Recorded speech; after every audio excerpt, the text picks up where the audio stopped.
Welcome to MTV news. మీ గలమే మా ఆయుధం.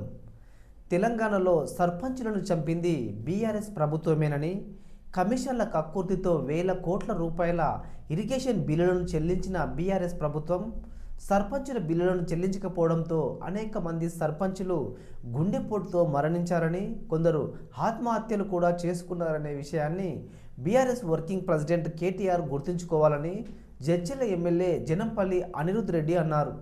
పంచాయతీ ఎన్నికలు ముగిసిన నేపథ్యంలో గురువారం జడ్చర్ల ఎమ్మెల్యే క్యాంపు కార్యాలయంలో నిర్వహించిన మీడియా సమావేశంలో ఎమ్మెల్యే అనిరుద్ రెడ్డి మాట్లాడారు. తాను ఎన్నికల ప్రచార సమయంలో చేసిన వ్యాఖ్యలను ప్రస్తావిస్తూ కాంగ్రెస్ ఎమ్మెల్యే బీఆర్ఎస్ వారిని చంపుతామని బెదిరిస్తున్నారంటూ కేటీఆర్ చేసిన వ్యాఖ్యలపై అనిరుద్ రెడ్డి స్పందిస్తూ సర్పంచులను చంపిన ఘనత బీఆర్ఎస్ ప్రభుత్వానిదేనని కేటీఆర్ గుర్తించాలని అన్నారు.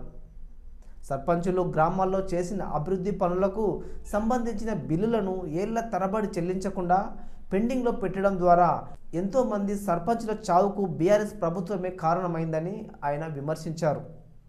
బిల్లులు చెల్లించని కారణంగా కొందరు సర్పంచులు గుండెపోటుతో మరణించగా మరికొందరు ఆత్మహత్యలు చేసుకున్నా అప్పటి బీఆర్ఎస్ ప్రభుత్వం పట్టించుకోలేదని ఆయన వాపోయారు.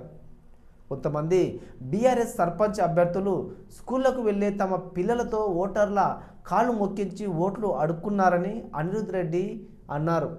బీఆర్ఎస్ నాయకులు ఎమోషనల్ బ్లాక్మెయిల్ చేసిన రాష్ట్రంలో బీఆర్ఎస్ 10% సర్పంచ్ స్థానాలను కూడా నేరుగా గెలుచుకోలేకపోయిందని ఈ సందర్భంగా ఎమ్మెల్యే అనిరుద్ రెడ్డి ఎద్దేవా చేశారు. మరిన్ని తాజా వార్తలకై మా ఎంటీవీ న్యూస్ ఛానల్ను సబ్స్క్రైబ్ చేసుకోండి.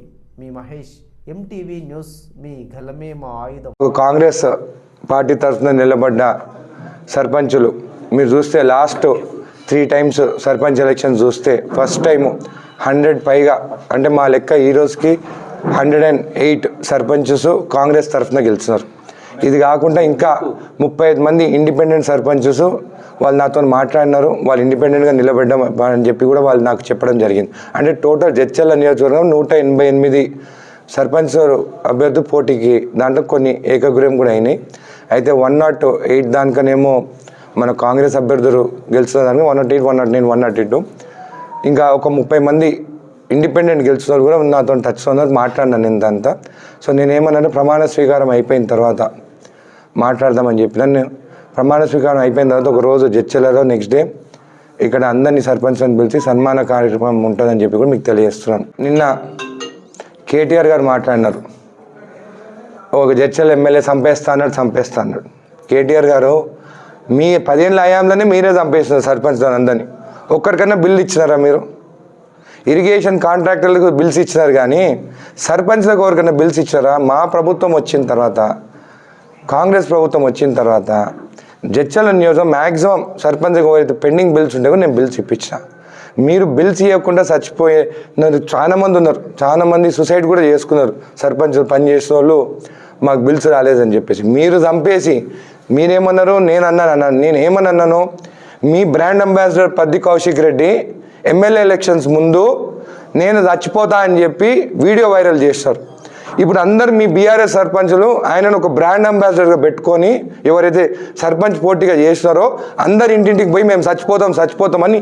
మరీ దారుణం ఏంటంటే వాళ్ళ పిల్లలు, స్కూల్ పిల్లలు, వాళ్ళు చదువుకునేటోళ్ళని కూడా తీసుకొచ్చి వాళ్ళతోని కాలు పట్టించి మా నాయన చచ్చిపోతాడని చెప్పేసి అట్లా కొన్ని ప్రచారం చేసుకొని కొన్ని సర్పంచ్ని అట్లా గెలుస్తున్నారు.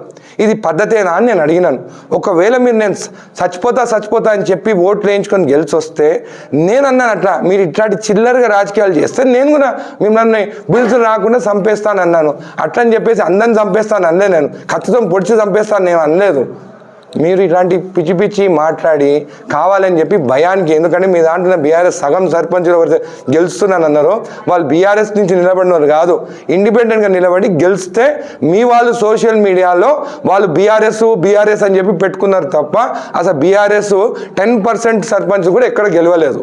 నేను ఒకటి అంటున్నాను, మళ్ళీ అప్పుడు మాజీ ఎమ్మెల్యే లక్ష్మారెడ్డి మున్సిపల్ ఎలక్షన్స్ అప్పుడు మీకు బియ్యం బంద్ చేపిస్తాను, మీకు నల్లలు బంద్ చేపిస్తాను వీడియో ఉంది కదా, వాళ్ళే అట్లా రాజకీయాలు చేస్తాం. మేమేం చేయాలి? నేను ఎక్కడ కట్ చేస్తా అని ఏం చెప్పలేదు. మీకు తెలుసా, ఈరోజు కేటీఆర్ గారు కూడా తెలవాలి, ఈరోజు జడ్చర్ల నియోజకవర్గంలో నా దగ్గర మొత్తం రిపోర్ట్ ఉంది. ఇంద్రమ్మ ఇండ్లు ఇచ్చిన దాంట్లో 44% మేము ఇచ్చిన దాంట్లో టీఆర్ఎస్ వాళ్ళకే పోయినాయి. ఇది గృహజ్యోతి 38% వాళ్ళ ఇళ్ళకే పోయినాయి. అంటే మేము ఎక్కడన్నా టీఆర్ఎస్ బీఆర్ఎస్ అని చెప్పి ఇంద్రమ్మ ఇల్లు కట్ చేస్తామా? నా దగ్గర మొత్తం రిపోర్ట్ ఉంది, ఏ ఇంటికి ఇచ్చినాము, వాళ్ళు ఏ పార్టీకి పని చేసినారు అనేది కూడా నా దగ్గర రిపోర్ట్ ఉంది. మేము అవన్నీ చూడలేదు. ఇంద్రమ్మ కమిటీ వాళ్ళు ఖచ్చితంగా ఇప్పుడు కూడా చెప్తున్నాను, జడ్చర్ల నియోజకవర్గంలో కాదు మొత్తం స్టేట్లో అయినా కానీ కూడా ఇంద్రమ్మ కమిటీ ద్వారానే ఇస్తాము.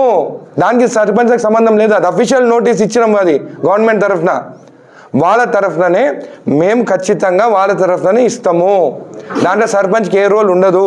అయినా కానీ మా గెలిచిన సర్పంచులు ఉన్నారు, వాళ్ళు చూసుకుంటారు. ఎక్కడైతే గెలవలేదో అక్కడ కూడా కొంతమంది మంచి సర్పంచులు ఉన్నారు, వాళ్ళని దగ్గర తీసుకుంటాను, పని చేస్తాను. ఓడిపోయిన వాళ్ళు మా వాళ్ళు ఉన్నారు, వాళ్ళకు చెప్తాను అధైర్యపడకండి, నేనున్నాను. ఎట్లయితే కొన్ని దగ్గర ఎమ్మెల్యేలు ఓడిపోతే ఎమ్మెల్యేలు ఇన్ఛార్జ్ కానీ పని చేస్తారో నా నిధులతో మీతో పని చేపిస్తా. ఇదే కాకుండా కాంగ్రెస్ సర్పంచులు ఎవరైతే గెలిచినారో, నాకు ఇప్పుడు SDF ఫండ్ వచ్చింది, ఖచ్చితంగా మీరు ఎలక్షన్లో వాగ్దానాలు చేస్తున్నారు, మేము అవి చేపిస్తాం ఇవి చేపిస్తామని. మీ ప్రమాణ స్వీకారం అయిపోయిన తర్వాత రండి, మీకు ఏ గ్రామాల్లో మీకు ఏమేమి నిధులు కావాలనో మేము ఖచ్చితంగా మీకు అండగా నిలబడి మీకు ఆ పనులన్నీ నేను కంప్లీట్ చేపిస్తాను. ఎందుకంటే మీరు ఇచ్చిన మాట అంటే నేను ఇచ్చినట్టు. మా కాంగ్రెస్ తరఫున నిలబడ్డ సర్పంచ్ క్యాండిడేట్స్ ఖచ్చితంగా మీ గ్రామాలన్నీ నేను డెవలప్ చేస్తాను. ఎక్కడైతే ఓడిపోయినావో మా కాంగ్రెస్ నాయకులు కూడా ఉన్నారు, వాళ్ళ ద్వారా చేపిస్తాను. మంచి సర్పంచులు ఉంటే దగ్గర తీసుకుంటాను, మంచి వాళ్ళు ఉంటే నా దగ్గరకు వచ్చి జాయిన్ అయితే మా పార్టీలో జాయిన్ చేసుకుంటాను. అప్పుడు కూడా అన్నాను, భూ కబ్జాదారులు ఎవరైతే బెదిరిస్తారో వాళ్ళని దగ్గర తీసుకున్నాను. నిన్న మొన్న కూడా నాకు తెలిసింది, కొంతమంది సర్పంచ్ గెలిచి ఇంకా ప్రమాణ స్వీకారం కూడా కాలేదు, ల్యాండ్ దగ్గర పోతున్నారు, దాని తర్వాత వేరే భయభ్రాంతం చేయాలని చూస్తున్నారు. అటు జాగ్రత్తగా ఉండని, ఎందుకంటే 2 ఏళ్ల నుంచి ఎక్కడ కబ్జాలు కానీ కొట్లాటలు లేకుండా కాపాడుకుంటూ వచ్చినాను జడ్చర్లని. మీరు గ్రామాలలో మన కొట్లాటలు పెట్టి మీరేమన్నా భయం ప్రజలను పెట్టాలని చూస్తే మాత్రం నేను ఊరుకోను. కొంతమంది ఉన్నారు, నాకు తెలుసు వాళ్ళు ఎవరెవరో, కొంచెం జాగ్రత్తగా ఉండదని తెలియజేస్తున్నాను. మరిన్ని తాజా వార్తలకై మా MTV న్యూస్ ఛానల్ను సబ్స్క్రైబ్ చేసుకోండి. మీ మహేష్, MTV న్యూస్, మీ గలమే మా ఆయుధం.